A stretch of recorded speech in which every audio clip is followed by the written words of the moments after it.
వల్లభనేని వంశీ ఈరోజు ఉదయం హైదరాబాద్లో అరెస్ట్ చేశారు. అతను మాజీ శాసనసభ్యుడు గన్నవరం కాన్స్టిట్యుయెన్సీకి. గన్నవరం ప్రాంత నరకాసురుడు అంతం జరిగింది. ఇది దీపావళి జరుపుకుంటాం మేము.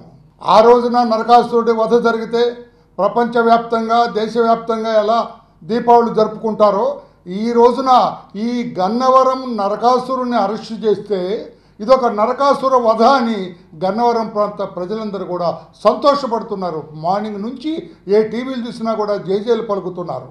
ఏమండి, ఆయన ఎవరో మాట్లాడతారు. అమాయకుడిని అరెస్ట్ చేశారు. గన్నవరం వల్లభనేని వంశీ అమాయకుడు అండి? ఆంధ్రప్రదేశ్ రాష్ట్రంలో ఎవరైనా అంటారండి?